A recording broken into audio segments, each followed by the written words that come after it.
Ulangan pasal yang ke-11. Kita membaca dari ayat yang ke-10 sampai dengan ayat yang ke-13. Kita membaca dari ayat yang ke-10 sampai dengan ayat yang ke-13 yang menjadi bahan perenungan kita di pagi hari ini. Saya akan membaca, Bapak Ibu boleh membaca dalam hati, boleh juga sambil merenungkannya, karena tadi juga kita sudah membacakannya juga. Demikian bunyi firman Tuhan, Bapak Ibu dan Saudara. Sebab negeri kemana engkau masuk untuk mendudukinya bukanlah negeri seperti tanah Mesir, dari mana kamu keluar yang setelah ditabur dengan benih harus kau airi dengan jeripaya seakan-akan kebun sayur. Tetapi negeri kemana kamu pergi untuk mendudukinya ialah negeri yang bergunung-gunung dan berlembah-lembah, yang mendapat air sebanyak hujan yang turun dari langit. Ayat yang ke-12. Suatu negeri yang dipelihara oleh Tuhan Allahmu, mata Tuhan Allahmu tetap mengawasinya dari awal sampai akhir tahun. Jika kamu dengan sungguh-sungguh mendengarkan perintah yang kusampaikan kepadamu pada hari ini, sehingga kamu mengasihi Tuhan Allahmu dan beribadah kepadanya dengan segenap hatimu dan dengan segenap jiwamu. Bapak, Ibu, dan Saudara diberkati oleh Tuhan, menarik firman Tuhan ini dari ayat yang ke-12 yang menjadi inti perenungan kita pagi hari ini. Tema kita adalah Allah mengawasi umatnya, Bapak, Ibu, dan Saudara. Saya mengingat ketika pemerintah mengadakan level pembatasan sosial kita dari level 1 sampai level 4, di situ kan ada satgas dari beberapa kelurahan begitu ya, sehingga yang jualan-jualan di pinggir jalan itu terbatas waktunya. Waktu itu kita ada di ruko di depan perumahan Perwata. Itu jam 7 itu satgas itu sekitar 20 orang. Mereka sudah jalan di pinggir jalan dan semua penjualan yang ada di pinggir jalan itu. Mereka benar-benar berkata, tutup, udah jam 8. Tidak bisa jualan, tidak bisa makan di tempat. Apa yang terjadi, Bapak, Ibu, dan Saudara? Yang mengawasi hanya berkata tutup, sudah ada waktunya, sudah terbatas waktunya. Yang diawasi juga apa yang dilakukannya, Bapak, Ibu? Melawan. Marah. Karena kenapa? Karena situasi tidak sesuai dengan apa yang diharapkan oleh yang diawasi dan yang mengawasinya. Bapak, Ibu, dan Saudara diberkati oleh Tuhan. Firman Tuhan tadi berkata di ayat yang ke-12, suatu negeri yang dipelihara oleh Tuhan Allahmu, mata Tuhan Allahmu tetap mengawasinya. Tema kita, Allah mengawasi umatnya. Bapak, Ibu, dan Saudara diberkati oleh Tuhan, ini sudah sangat jelas siapa yang mengawasi dan siapa yang diawasi. Yang mengawasi adalah Allah, yang diawasi adalah umatnya. Yang menjadi pertanyaannya adalah, umat yang mana yang diawasi oleh Allah? Begitu, Bapak, Ibu, ya. Umat yang mana yang Allah akan memperhatikan, akan menjaganya, akan melihatnya, dan Allah hatinya benar-benar kepada umat yang diawasinya itu. Ini menjadi pertanyaan penting, Bapak, Ibu, dan Saudara. Dan karena kita berkata, aku ini adalah umat Allah. Aku ini adalah orang percaya. Aku ini adalah jemaat GSK. Aku ini adalah jemaat Gereja Anugerah Kristus Lampung mungkin. Tetapi apakah benar-benar kita memiliki hati seperti apa yang diinginkan oleh Allah, sehingga kita mengalami pengawasan Allah, perhatian Allah, penjagaan Allah dalam hidup kita? Bapak, Ibu, dan Saudara yang diberkati oleh Tuhan Yesus Kristus. Kalau kita seorang guru, sebelum kita mengawasi anak murid kita ketika ujian, pasti ada tes, ada ujian. Begitu, Bapak, Ibu, ya. Kami juga hamba Tuhan demikian. Jadi tidak sembarangan orang bisa mengawasi, Bapak, Ibu. Karena kenapa yang diawasi juga bukan sembarangan. Yang mengawasi ada tanggung jawab penuh. Mungkin ada satpam di kompleks di mana Bapak, Ibu berada. Tidak sembarangan satpam itu duduk di depan.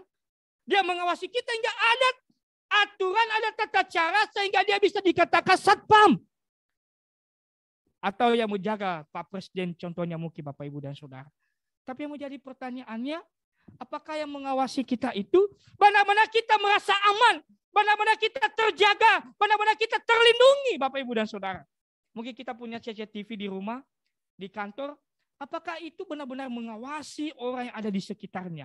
Apakah CCTV itu tidak ada kekurangannya? Apakah CCTV itu benar-benar memberikan berita yang up to date dengan situasi yang kita hadapi? Kalau mati lampu bagaimana? Masih hidup? Kalau ada orang yang membongkarnya, tidak berfungsi, Bapak, Ibu, dan Saudara. Tapi siapa yang membuat kita terpelihara, terjaga, terlindungi dalam hidup ini? Firman Tuhan tadi katakan bahwa mata Allah, mata Tuhan Allahmu tetap mengawasinya. Bapak, Ibu, dan Saudara diberkati oleh Tuhan. Ini kan cerita bangsa Israel sebelum mereka menuju tanah Kanaan. Kan begitu. Mereka ini kan keluar dari mana, Bapak, Ibu? Dari Mesir. Nah, ketika mereka keluar menuju tanah Kanaan, tentu banyak proses yang mereka harus jalani, Bapak, Ibu, dan Saudara. Sebelumnya ke-12 pengintai datang di sana, melihat dulu situasi di sana. Ada yang menyampaikan itu tidak bisa kita mengalahkan. Itu mereka hebat, tembok-tembok yang mereka miliki tidak bisa kita tembus. Yosua dan Kaleb berkata, no, kita pasti akan mengalahkan mereka. Kita pasti akan menang. Kenapa Kaleb dan Yosua begitu yakin mereka akan sampai di tanah perjanjian? Bapak, Ibu, dan Saudara diberkati oleh Tuhan. Tidak lepas dari karena Allah yang mengutus, Allah yang menyediakan tanah itu, Allah yang mengeluarkan mereka dari tanah Mesir, Allah yang berjanji bahwa mereka akan dilindungi dari perjalanan sampai ke tanah Kanaan. Walaupun di dalam perjalanan itu mereka tumbang, mereka jatuh bangun, Bapak, Ibu, dan Saudara. Bapak, Ibu yang diberkati oleh Tuhan Yesus Kristus. Jikalau kita melihat bahwa Allah begitu mengawasi kita, apa menjadi respon kita sebagai orang yang diawasi oleh Allah? Karena kenapa? Kalau dari sisi Allah, kita tidak meragukan pekerjaan Allah. Amin.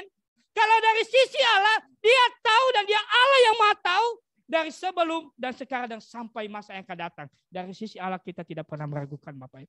Cuma yang menjadi pertanyaannya adalah kita yang diawasi ini, bagaimana respon kita? Apa tindakan kita? Bagaimana hati kita ketika kita melihat, mendengar bahwa Allah yang mengawasi saya? Apakah seperti pedang-pedang di kaki 5 tadi yang saya ceritakan ketika level 1, level 2 berantem? Saling maki-maki? Atau bagaimana, Bapak, Ibu, dan Saudara? Kita melihat yang menjadi respon kita yang pertama dari kebenaran firman Tuhan ini adalah menghidupi firman-Nya atau melakukan perintahnya. Ayat yang ke-8 tadi. Jadi kamu harus berpegang pada seluruh perintah yang kusampaikan kepadamu pada hari ini. Dilanjutkan ayat yang ke-13. Jika kamu dengan sungguh-sungguh mendengar perintah yang kusampaikan kepadamu pada hari ini, sehingga kamu mengasihi Tuhan Allahmu dan beribadah kepadanya dengan segenap hatimu dan dengan segenap jiwamu. Bapak, Ibu, dan Saudara diberkati oleh Tuhan. Ketika umat Tuhan itu mereka berada di tanah perbudakan, mereka sama sekali tidak memiliki kerohanian mengenal Allah yang benar. Mereka tidak memiliki hubungan yang baik dengan Allah yang benar. Kenapa? Karena mereka di tanah Mesir. Apa yang mereka lakukan, Bapak, Ibu? Bekerja setiap hari. Menjadi budak setiap hari. Mereka menyembah kepada Allah yang lain. Mereka menyembah kepada dewa. Secara jasmani mungkin mereka benar menikmati. Tetapi mengenal Allah yang benar, mengenal Tuhan yang benar, beribadah kepada Tuhan yang benar, sama sekali nol, Bapak, Ibu, dan Saudara. Nah, ini yang menjadi fokus Tuhan dan juga Musa pada saat itu ketika dia memimpin umat ini. Tuhan mau mengembalikan kembali kerohanian umat ini kepada penyembahan kepada Allah yang benar, kepada Tuhan yang benar, pemikiran dan hati yang sudah terbuka kepada Allah yang benar. Karena sebelumnya kenapa, Bapak, Ibu? Mereka tidak mengenal Allah yang benar-benar. Karena mereka sudah terdoktrin dengan situasi di tanah perbudakan. Ketika Tuhan berkata melalui Musa, aku mengawasi umatku, Allah melihat menjaga umatnya. Umat yang mana yang Tuhan perlihatkan? Umat yang mana yang Tuhan jaga? Yaitu umat yang menghidupi firman dan perintahnya, Bapak, Ibu, dan Saudara. Karena kenapa? Kalau kita membaca Ulangan pasal 10 ayat yang ke-12, Ulangan pasal 11 ayat yang ke-13 ini, apa sih yang Tuhan harapkan kepada umat ini? Yaitu supaya mereka takut akan Tuhan. Yang kedua, hidup mereka menurut segala jalan yang ditujukan oleh Tuhan. Yang ketiga, mengasihi Dia. Yang keempat, beribadah kepada Tuhan dengan segenap hati dan dengan segenap jiwa. Secara rohani, Tuhan mengawasi pertumbuhan dan pengenalan umat Israel kepadanya. Karena kenapa, Bapak, Ibu, dan Saudara, jikalau kita melihat hukum Taurat, dari yang pertama sampai yang keempat, Itu berbicara pribadi Allah. Itu berbicara siapa Allah yang mereka sembah. Itu berbicara bagaimana kehidupan Allah yang harus dikenal oleh bangsa Israel. Dikatakan Bapak, Ibu, dan Saudara, Akulah Tuhan Allahmu, jangan ada padamu Allah lain di hadapanku. Jangan membuat bagimu patung yang menyerupai apapun. Yang ketiga, jangan menyebut nama Tuhan Allahmu dengan sembarangan. Yang keempat, ingat dan kuduskanlah hari Sabat. Kita sudah membaca tadi pada ayat yang ke-16 terakhir. Hati-hatilah supaya jangan hatimu terbujuk sehingga kamu menyimpang dengan beribadah kepada Allah yang lain dan sujud menyembah kepadanya. Sangat jelas Bapak, Ibu, dan Saudara. Ketika Tuhan memberikan perintah ini kepada umat Israel, mereka tidak hanya dikeluarkan dari tanah Mesir, tetapi Tuhan juga fokus terhadap umat ini supaya mereka mengenal Tuhan yang benar, Allah yang benar. Karena kenapa? Kita melihat bahwa bangsa Israel ini, ketika mereka sudah terdoktrin di tanah Mesir, mereka begitu cepat kembali melihat masa lalu mereka. Bapak, Ibu, dan Saudara yang diberkati oleh Tuhan Yesus Kristus, ini yang menjadi fokus kita, ini yang menjadi perenungan dalam hidup kita. Jikalau Allah mengawasi umatnya, jikalau Allah mengawasi saya, jikalau Allah memperhatikan saya, jikalau Allah menjagai saya, apa yang menjadi respon saya? Firman Tuhan berkata, jikalau engkau mengasihi aku, maka engkau akan melakukan semua perintahku. Jikalau engkau mengasihi aku, engkau mengikuti setiap aturan-aturanku. Bapak, Ibu, dan Saudara diberkati oleh Tuhan. Ketika kita mau melangkah di tahun 2022 ini, mungkin kita berkata, di tahun 2021 kayaknya tidak ada harapan yang saya sudah dapatkan. Bagaimana dengan tahun 2022? Nanti kita akan baca selanjutnya.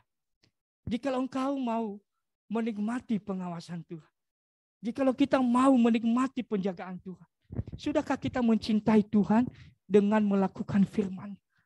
Sudahkah kita mencintai Tuhan dengan menghidupi firman Tuhan menjadi makanan utama dalam hidup kita?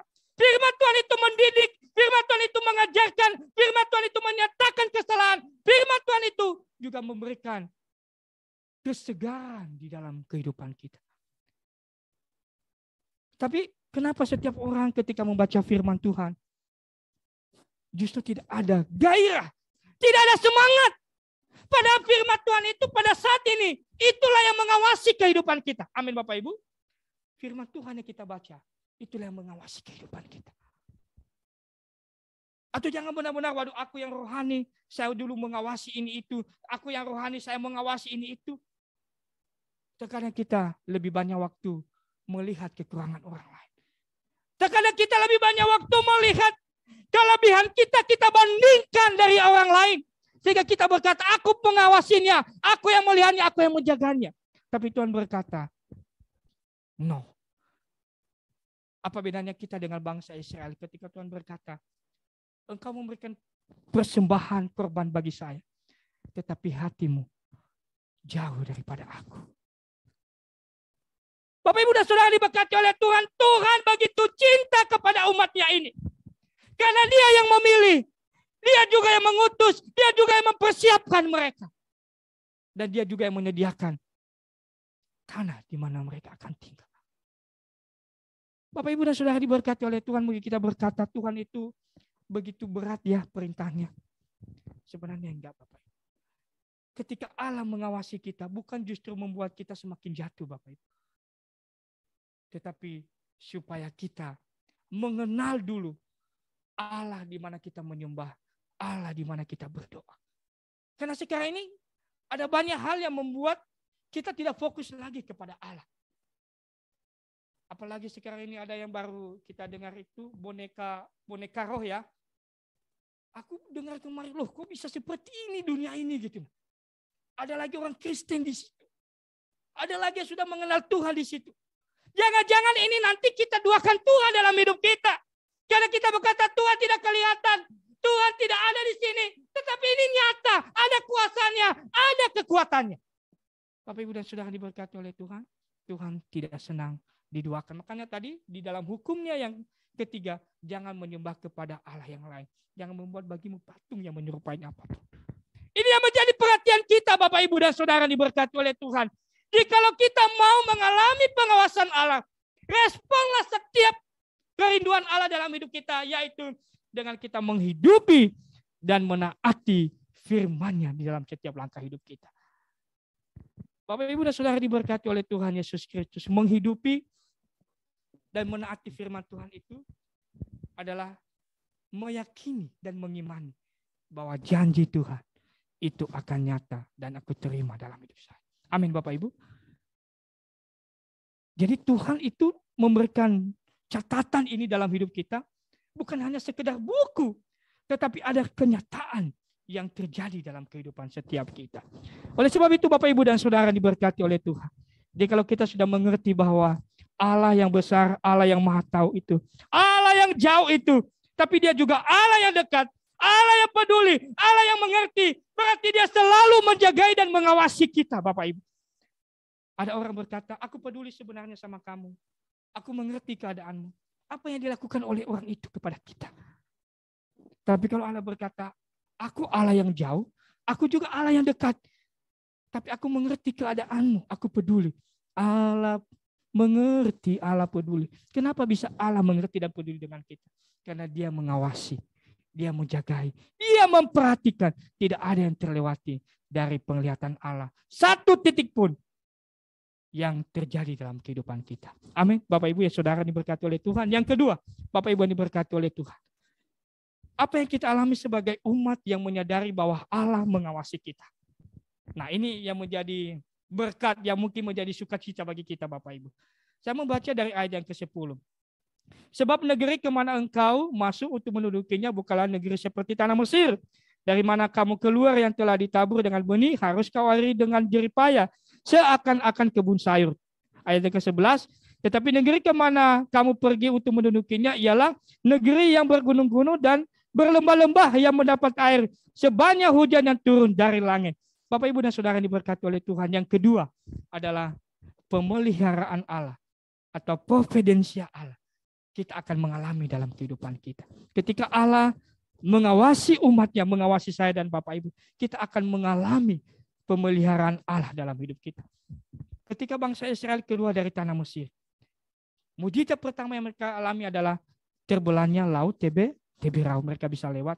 Yang kedua, ketika mereka menemukan air yang pahit di Mara, Tuhan jadikan menjadi manis. Yang ketiga, ketika mereka membutuhkan daging, Tuhan mengirimkan burung puyuh, Bapak Ibu. Yang keempat, ketika mereka berjalan pada siang hari, pada malam hari, ada tiang awan dan tiang api. Bapak, Ibu, dan Saudara diberkati, ini sangat lengkap. Dan ini menjadi hal yang spesial yang seharusnya bangsa Israel benar-benar bersyukur bahwa Allah yang mengawasi mereka benar-benar nyata dan mereka alami sempurna dalam kehidupan mereka. Pemeliharaan Allah. Bapak, Ibu, dan Saudara diberkati oleh Tuhan, ketika dari ayat ke-10 dan ayat yang ke-11, itu kan ada perbandingan. Kalau kamu di Mesir, kamu bekerja, kamu membuat kebun air, sayur, kamu juga yang mengairi airnya. Tapi ketika kamu di tanah Kanaan, Bapak, Ibu, dan Saudara dikatakan tadi, kemana kamu pergi untuk mendudukinya ialah negeri yang bergunung-gunung dan berlembah-lembah yang mendapat air sebanyak hujan yang turun dari langit, Bapak, Ibu, dan Saudara. Jadinya apa, Bapak, Ibu? Kehidupan bangsa Israel lebih baik dari kehidupan mereka di Mesir. Kehidupan bagi bangsa Israel lebih baik keadaan mereka ketika mereka keluar dari tanah Mesir menuju tanah Kanaan. Tuhan sudah sediakan semua di sana. Tuhan sudah sediakan apa yang dibutuhkan oleh bangsa ini. Kalau mereka di Mesir sebagai budak, mereka harus bekerja keras, mereka harus menyalurkan saluran air. Tapi mereka di tanah Kanaan, mereka tinggal menikmati. Ketika kita berkata, Tuhan mengawasi saya, berarti pemeliharaan Allah tidak kurang dalam setiap kehidupan kita. Kalau kenapa, Bapak Ibu? Kita membaca di ayat yang ke-14. Maka ia akan memberikan hujan untuk tanamu pada masanya, hujan awal dan hujan akhir, sehingga engkau dapat mengumpulkan gandummu, anggur dan minyakmu. Artinya setiap musimnya Tuhan sudah tentukan. Kapan hujan, kapan musim kemarau. Coba bayangkan kalau hujan terus, apa yang terjadi, Bapak Ibu? Tanaman akan mati. Tapi Tuhan benar-benar detail memelihara, mengawasi umatnya. Apa yang dibutuhkan mereka? Butuh air sesuai dengan masanya. Butuh musim kemarau sesuai dengan masanya. Pengawasan Tuhan sempurna. Bukankah ini yang menjadi damai sejahtera kita Bapak Ibu? Bukankah ini yang kita doakan setiap hari? Tuhan, turunkan hujan.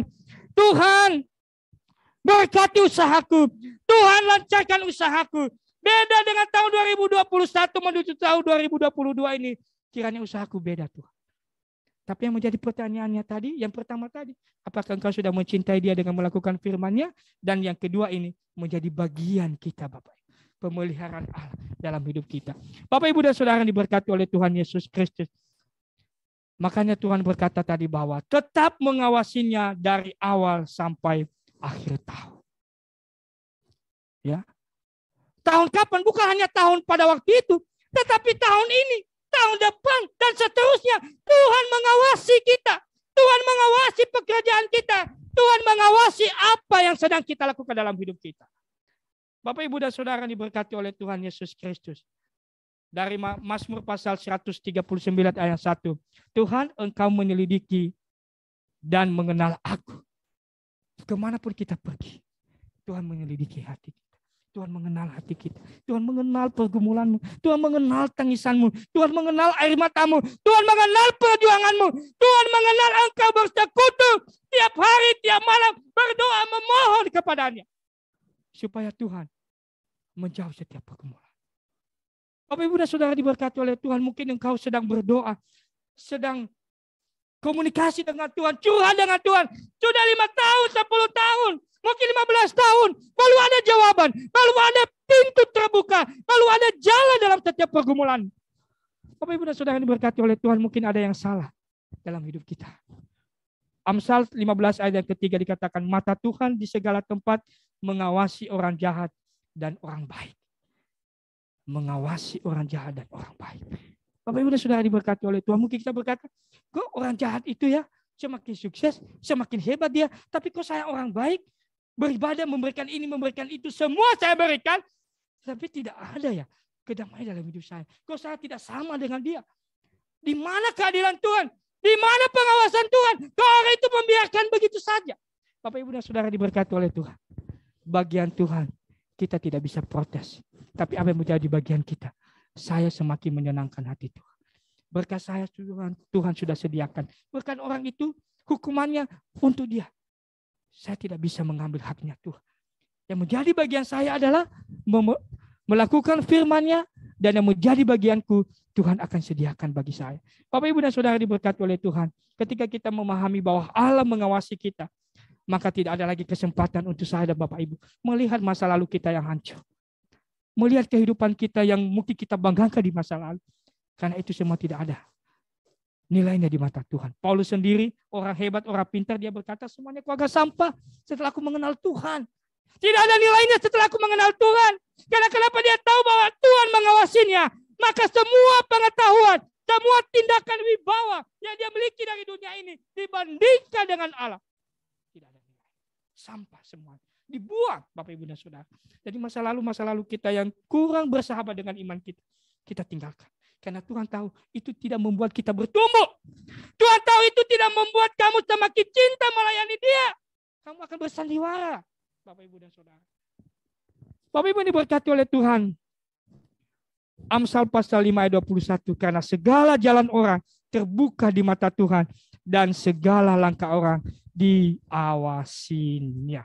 Wah, luar biasa, Bapak, Ibu. Luar biasa. Tuhan kita ini mengawasi kita. Tuhan tidak pernah kompromi dengan dosa. Amin, Bapak, Ibu. Tuhan tidak pernah kompromi dengan kelemahanmu. Tuhan tidak berkata kepadamu, apa kekuatan yang kau miliki, maka aku memakai kamu. Tuhan tidak seperti itu. Dia mengawasimu, dia memeliharamu, dan dia akan memampukanmu. Bapak, Ibu, dan Saudara diberkati oleh Tuhan, ini menjadi kabar sukacita, Bapak, Ibu, yang diberkati oleh Tuhan. Bagaimana tindakan kita ketika kita diperhadapkan pada setiap godaan yang melanggar firman-Nya? Karena kita tahu tadi bahwa Allah mengawasi semuanya, memperhatikan semuanya. Tidak ada yang terlewati baginya. Yang menjadi respon kita, bertobatlah dengan cepat, pembaharuilah hidupmu, pembaharuanlah pikiranmu, baharuilah isi hatimu, baharuilah tingkah lakumu. Bertobatlah. Karena Tuhan mengawasi setiap langkah hidup kita. Jadi kalau kita mau menikmati berkat Tuhan di tahun 2022 ini, tidak ada solusi yang lain selain kita mengubah hidup kita, memperbaiki diri kita, memperbaiki persekutuan kita, memperbaiki kecintaan kita melayani Tuhan, supaya kita mengalami pemeliharaan Allah yang dahsyat dalam kehidupan kita. Bapak, Ibu, dan Saudara diberkati oleh Tuhan Yesus Kristus. Apa yang kita ubah dalam diri kita ketika kita menyadari bahwa Tuhan memperhatikan, mengawasi setiap langkah hidup kita. Yang pertama, cara hidup kita. Kalau kita orang yang sakit aja, dokter berkata, Pak, nggak boleh makan cunu, Pak. Pak, nggak boleh makan lele, Pak. Kita berusaha menjaga benar, Bapak Ibu, ya, supaya kita sehat. Kesehatan itu mahal, Bapak Ibu. BPJS tidak semua dibayar. Ya, tidak semua dibayar. Cara hidup kita baharui. Yang kedua, persekutuan kita. Tapi jangan salah ketika kau beribadah, persekutuan supaya aku diberkati Tuhan. Itu pemikiran yang salah, Bapak Ibu. Memang kita tetap bersekutu. Yang karena diberkati. Memang itu yang menjadi gaya hidup kita, gaya rohani kita. Yang salah datang beribadah. Kenapa Bapak beribadah? Tahun 2021 saya gagal. Puji Tuhan kalau dia balik tahun 2000. Kenapa Bapak beribadah? Supaya usaha saya bangkit lagi. Nah. Terus kalau udah bangkit, saya jalan lagi seperti biasanya. Nah, Bapak, Ibu, dan Saudara. Saya berharap itu tidak terjadi di sini. Karena kenapa? Tidak mengalami pengawasan Allah. Tidak mengalami.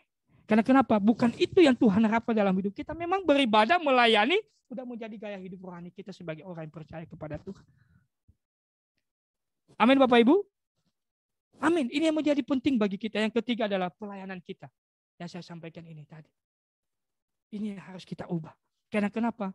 Tuhan memakai kita melayani. Bukan karena kita hebat, bukan karena kita sok dan segala sesuatunya. Tapi Tuhan menambahkan pengetahuan. Tuhan menambahkan melengkapi semua kekurangan kita untuk melayani Dia. Allah mengawasi umatnya. Yang pertama tadi, umat yang mencintai firman-Nya dan menghidupinya. Dan Allah yang mengawasi umatnya, itu juga umatnya akan dipelihara oleh Tuhan. Sampai kapanpun, di tahun 2022, saya berdoa, gereja anugerah gereja sidang Kristus yang sedang dibangun di sana, Bapak Ibu, sudah bisa kita tempatkan di tahun 2022 ini. Amin, Bapak Ibu. Dan di tahun 2022 ini juga, Tuhan akan menambahkan setiap berkat Tuhan bagi Bapak Ibu yang mencintai firman. Karena kenapa? Firman Tuhan tadi berkata, Tuhan akan memelihara umat yang mengasihi dan yang mencintainya. Mari kita berdoa. Tuhan, terima kasih untuk firman-Mu pada hari ini. Mampukan kami untuk boleh mengerti, memahami setiap kerinduan dan kehendak Tuhan dalam hidup kami. Bangsa Israel umat pilihan-Mu Tuhan. Engkau pelihara mereka. Dan kami juga pada saat ini, ketika kami berkata, kami mencintai Tuhan, firman Tuhan itu yang menjadi bagian hidup kami. Ketika kami hidup dalam firman-Mu, berkat Tuhan itu akan mengalir bagi kami. Tidak ada satu orang pun yang bisa menutup ketika Tuhan sudah membukanya. Berkati seluruh jemaat-Mu yang ada di tempat ini. Keluarga hamba-Mu yang melayani. Tuhan juga yang memberkati. Semua program dalam pelayanan di tahun 2022 ini. Pembangunan fisik yang sedang dijalankan. Tuhan jagai peratukan. Dan dana-dana yang dibutuhkan. Tuhan juga cukupkan semuanya. Kecintaan jemaat Tuhan. Melayani. Memiliki hati kerinduan. Bersama di gereja GSK ini. Kiranya benar-benar mereka memiliki komitmen kesatuan hati. Terima kasih Bapak. Di dalam nama Yesus kami berdoa. Amin.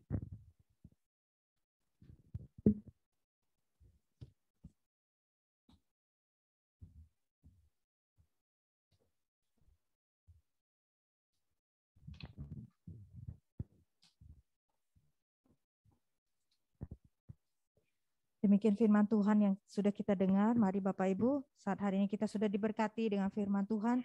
Kita juga saat hari ini mau mempersiapkan persembahan kita. Tuhan sudah banyak memberkati kehidupan kita. Mari kita mau memberikan yang terbaik dengan apa yang telah Tuhan percayakan di dalam kehidupan kita hari demi hari. Adapun firman Tuhan